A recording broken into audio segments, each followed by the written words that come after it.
Hello, good morning everyone. So far ngayon ang sitwasyon dito sa amin sa Cavite, okay pa naman.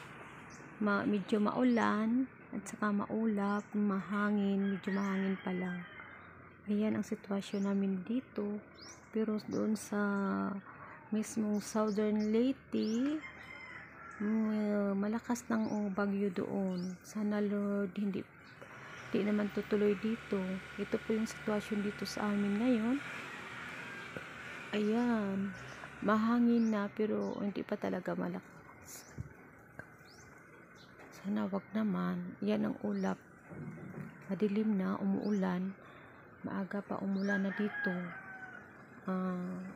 Kagabi pa pala umuulan na. Pero ayan tingnan nyo naman ang ulap sa amin. Ayan. Medyo tahimik pa dito ngayon kasi nga hindi pa masyadong maulan. Kaya parang kalma-kalma lang tayo para huwag lang tayo magpanik. Pero as of now, ang aking mga tanim ganda na. Ayan ang aking mga alugbati. Yan ang mga alugbati ko. Medyo madahon na siya. Nagtampo nga to kasi nga maliit pa lang siya, kinuhaan ko na pinutulan ko yung dulo pero hindi pala maganda yun. Nagtatampo pala siya. Kaya ngayon ang ginawa ko na lang, ayan, pinapabayaan ko na lang siyang mahaba. Pero hindi siya masyadong matapa kasi nga yung lupa siguro, iwan ko lang kung hindi siguro hiyang dito.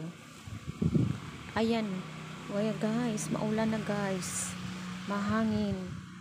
Ayan ang aking oregano, ang ganda pa naman, kinabangan din yan. Mayroon, ito pong halaman na ito, pag hinalo mo saan, matamis po to. Pag hinalo mo sa kape, pagkainin mo siya, matamis siya, para siyang may asukal. Kaya pag nagkape ka, kahit itong dahon na lang, itong dahon na to, yun na lang ang ilalagay mo sa kape. Solve na yung kape mo, kahit di ka na mag-asukal. Ang aking okra, yun o, aking okra, tatampo din kasi nga, iwan ko ba, bakit kayo nagtatampo? Kasi bihira ko na sila kinakausap. Bihira ko sa kanila kinakausap, kaya nagtatampo sila ngayon. It's good morning sa inyo. Sana lumago kayo, maging malusog. Huwag na kayo magtampo. Tapos ang loyang dilaw dito, malaki na rin ang loyang dilaw. Nagtatampo sila kasi hindi ko sila nabibisita minsan. Pero lagi ko naman silang dito, tinitingnan din, pero hindi ko kinakausap. Nakakalimutan ko na silang kausapin, kaya nagtatampo na sila. Ito ang aking kamuti. Ang kamuti ko. Wala, mayroon parang natitirang mga dahon. Parang nagtatampo nga sila. Ano po to siya, yung mint to be. Kaya medyo nabubuhay na rin tong isa kasi nung nakaraan namatay na talaga to siya. Parang hindi as in talagang namatay. Yung nalanta lang natuyo lang yung mga dahon. Ay yung mga pasaway ko mga pamangkin andun sa mga manuka nila ang ingay-ingay nila. At ito, habang mayroong ganito kinukuha ko kasi nga tagahawaan sila pag ganito. Malapit na ito mamunga guys. Ayan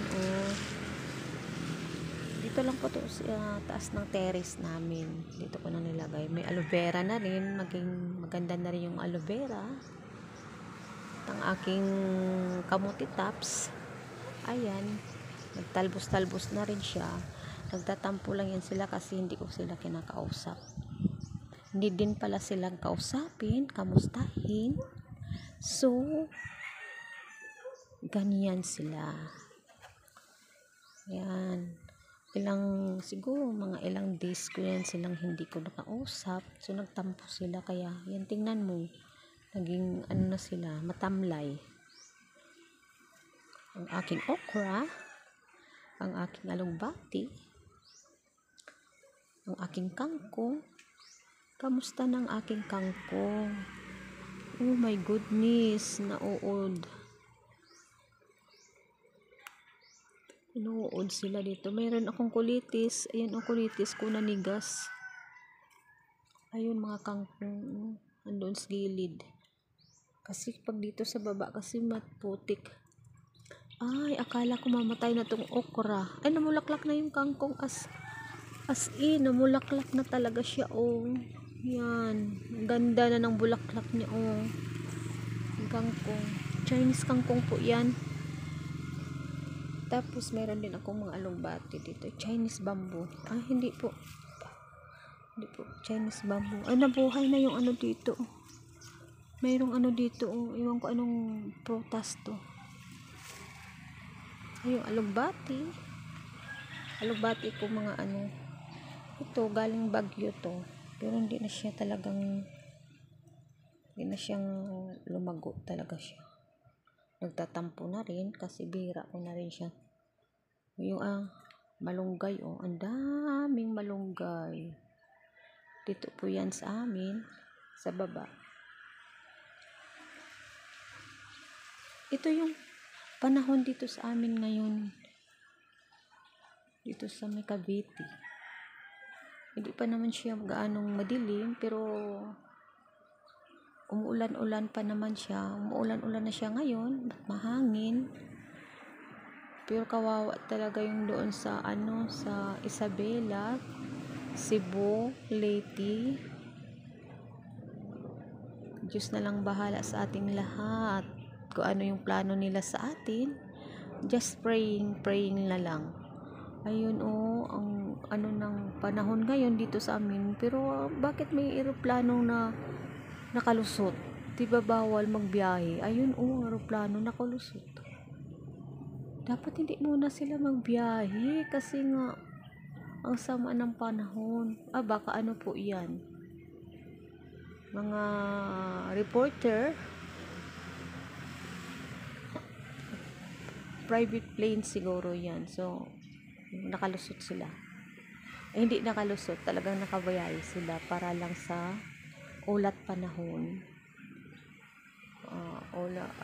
Para lang sa sitwasyon ng ating bansa. Ayan, yung ulap din. Parang ano siya, papuntang Maynila na yung itim na kuan.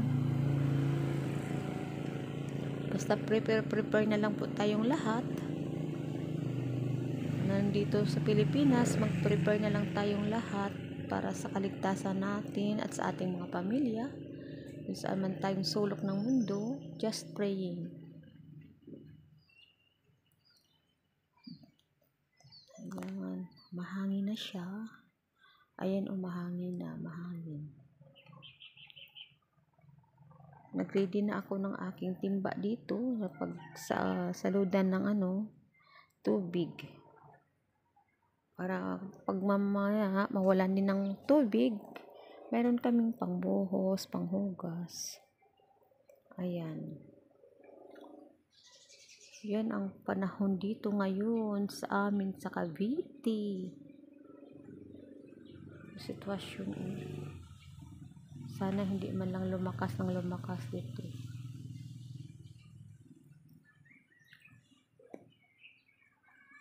Ayun, tingnan mo mga tahimik pa mga pamamahay dito ngayon kasi nga kalma-kalma lang sila. Ngayon wala pa namang dito ngayon.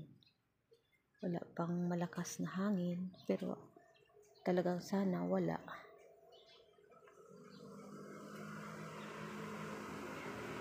Umuulan siya, umuulan.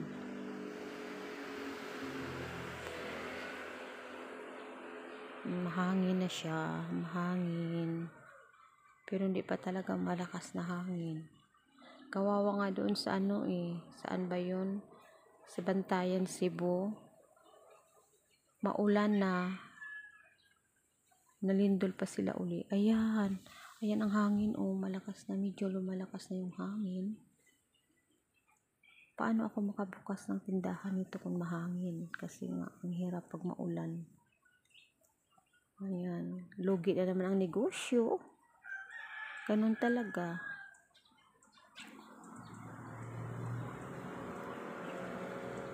Ulat panahon dito sa amin. Medyo maliwanag pa naman. As of now, maliwanag pa. Yan. Hanggang ngayon, maliwanag pa dito sa amin. Mula pa kahapon. Hindi pa naman ang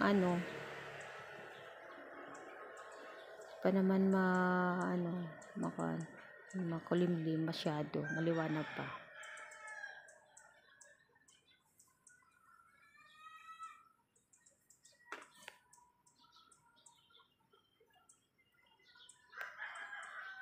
Okay guys. Praying.